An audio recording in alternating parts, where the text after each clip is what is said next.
ज्योत्सना जी और उनके पति जीवन की सारी जिम्मेदारियां पूरी कर चुके थे। पैसे की कोई कमी नहीं थी, तो घूमना फिरना भी लगा रहता था। अरे बेटी के घर जाकर तो मजा ही आ गया, लेकिन विदेश से अच्छा तो देश ही लगता है। अब मन को चैन मिला। अरे लेकिन वहां की औरतें देखिए, कितनी फिट, स्मार्ट और चमकती हुई। आदत से तो बाज नहीं आओगे आप। अरे मजाक कर रहा हूँ यार। अच्छा मैं जरा बाजार होकर आता हूँ। पति बाजार जाता है, जहां उसे एक अजीब सी दुकान दिखाई देती है। अरे ये क्या बात हुई? अंदर आओ 50 के, बाहर निकलो 40 के। हम आपकी 10 साल उम्र कम करते हैं। अरे ऐसा क्या करते हैं भला? जरा अंदर जाकर ही देख लेता हूँ। अंदर एक सुंदर सी लड़की खड़ी होती है। सुंदरी जी, ये क्या दुकान है? जरा जादू हम पर भी तो चला दीजिए।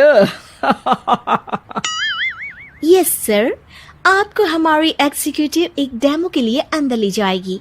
आप अंदर जाएंगी तो आप खुद ब खुद समझ जाएंगी। पति अंदर जाता है, जहां सेल्स गर्ल मिलकर पति को नकली बाल, नकली दांत, रंग बिरंगी कपड़े के साथ रंगीन चश्मा लगा देती है। देखिए, अब खुद को शीशे पे देखिए और बताइए सर। हाय दयो, ऐसे तो मैं किसी हीरो से कम नहीं लग रहा। दे दो, सारा सामान पैक कर दो। पति खुशी खुशी वहां से निकल जाता है। घर आकर वो सारा सामान छुपा देता है। फिर अगली शाम, सुनो मैं वॉक पर जा रहा हूँ। इस वक्त? अरे नाती पोतों को वीडियो कॉल करके बात तो कर लो। अब हाँ, आकर करता हूँ ना, पक्का पक्का। पति बाहर जाकर सारा मेकअप करता है और मार्केट में घूमता है, जहां उसे एक स्मार्ट सी महिला दिखती है। क्या आपको मुझसे कोई काम है? नहीं नहीं, आप तो बहुत हैंडसम हैं। थैंक्स। वैसे आप भी कम नहीं है। वैसे क्या उम्र होगी आपकी? लगता कितने का हूँ? 40 के तो पूरे लगते हैं। अब क्या था, 50 साल के पति को कोई 40 का बोल दी तो। वैसे तो कम का हूँ, लेकिन टेंशन के कारण थोड़ा उम्र में बड़ा देखने लगा हूँ। ओह सच्ची? आप 40 के पूरे नहीं हो? अरे छोड़िए ना, चलिए मैं आपको कॉफी पिलाता हूँ। यहाँ की कॉफी काफी शानदार होती है। दोनों में दोस्ती हो जाती है और फिर चल पड़ता है सिलसिला रोज रोज के घूमने फिरने और मजे करने का। अब सारा दिन पतिदेव फोन पर। अरे नाश्ता तो कर लीजिए, क्या सारा दिन फोन पर लगे रहते हैं? अरे यार, जरूरी काम कर रहा हूं मैं। रिटायर हो, पेंशन मिलती है, कोई काम नहीं है, फिर कौन सा जरूरी काम आन पड़ा आजकल? अरे एक प्रोजेक्ट के सोशल नेटवर्किंग का काम है, उसी पर काम कर रहा हूँ। ठीक है, चलो अब नाश्ता कर लो, देर हो रही है। पति अपना नकली सारा सामान बिस्तर के पास छुपा कर सोता, सुबह चुपके से पहनकर बाहर जाता और घर आने पर उतार देता। एक दिन पड़ोसन कहती है, अरे ज्योत्सना बहन, तुम लोगों के घर कोई हैंडसम सा आदमी रहने आया है क्या?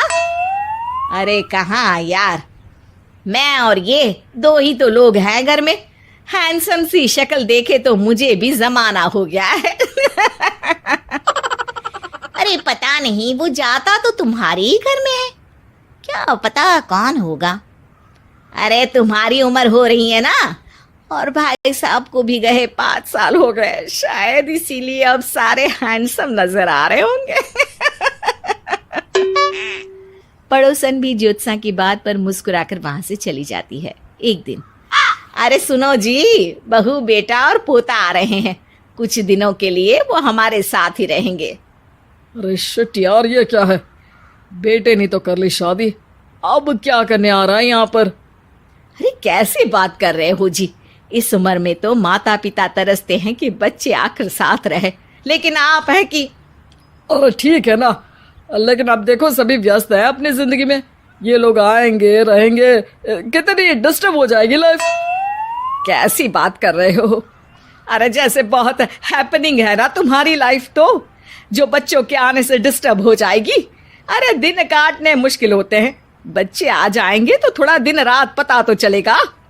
ओफो, ठीक है, लेकिन बोल देना कि ना कोई मेरे कमरे में आए, ना मेरी लाइफ पे दखल दे कि मैं कहाँ जा रहा हूँ, क्या कर रहा हूँ, समझी?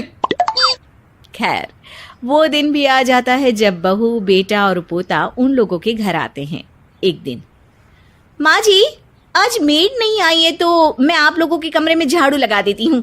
अरे नहीं बहू, वो तेरे पापा को ना पसंद नहीं है कि कोई उनके कमरे में जाए। तू छोड़ ना, मैं खुद ही लगा दूंगी। सास को समझ में नहीं आता कि आखिर उसके पति ने किसी को कमरे में जाने से मना क्यों कर रखा है। खैर, वो साफ सफाई करके बाहर निकल आती है, लेकिन कहते हैं ना, बच्चा तो अबोध होता है, उसे किसी बात का क्या पता। वो खेलते खेलते दादा के बिस्तर तक पहुंच जाता है और बाहर ले आता है दादा का वो सारा सामान जो वो लगाकर घूमते थे। ज्योत्सना की नजर उस सामान पर पड़ती है। वो बच्चे से पकड़कर कमरे में लाती है और पैकेट खोलकर देखती है। हाय रे दैया, ये क्या? लग रहा है कि आजकल ये प्रोजेक्ट नया मिला हुआ है। बेटे बहू के जाने के बाद ज्योत्सना सोचती है कि वो बात करेगी, लेकिन फिर अरे खुद से बात करूंगी तो मुकर जाएंगे, पता लगाना होगा कि माजरा क्या है। कुछ दिनों बाद, अरे यार, ये बच्चे लोगों के आने से लाइफ ना बड़ी डिस्टर्ब सी रही। मैं कुछ देर के लिए वॉक पर जा रहा हूँ, आराम से आऊंगा 2-4 घंटों के बाद, ठीक है? मैं क्या सोच रही हूँ कि मैं भी आपके साथ चलती हूँ। अरे थोड़ा रिलैक्स मैं भी तो हो जाऊं। हाँ, पड़ोस वाली बुढ़िया के साथ नीचे पार्क में जाकर वॉक करके आ जाओ। अच्छा जी, तुम कार से लॉन्ग ड्राइव के मजे लो और मैं पड़ोस की बुढ़िया के साथ। पति नहीं मानता और अपना पैकेट और कार लेकर निकल जाता है। रास्ते से वो उस महिला मित्र को फोन करता है। हाय ब्यूटीफुल, मैं कुछ दिनों के लिए आउट ऑफ कंट्री था, आज आ गया तो सोचा तुमसे मिल लूं। हाँ, क्यों नहीं, क्लब में आ जाओ। पति क्लब में पहुंचता है, सारा नकली सामान चिपका भी लेता है, लेकिन उसे पता नहीं होता कि ज्योत्सना ने सबका गोंद निकाल दिया है। ओ बेबी, मैंने आपको बहुत मिस किया। मैंने भी। लेकिन वो जैसे ही हंसता है, उसके नकली बाल गिरकर हाथ में आ जाते हैं, जिससे उसका सर गंजा दिखता है। ओ ये क्या?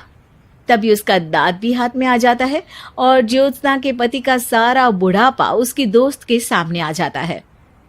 हे भगवान, अंकल जी, कौन है आप?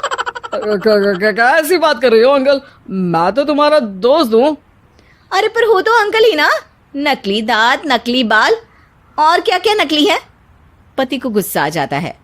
वो महिला के बाल पकड़कर खींचता है, जिसके बाद उसका बाल भी उसके हाथ में आ जाता है और महिला के सारे पके बाल सामने आ जाते हैं। ओह, तो तुम भी उसी दुकान से हो? जाओ 50 की निकलो 40 के। हाँ, बढ़िया आई मुझे अंकल कहने वाली। लेकिन ये समझ में नहीं आ रहा कि मेरे बाल और दांत बाहर कैसे आ गए।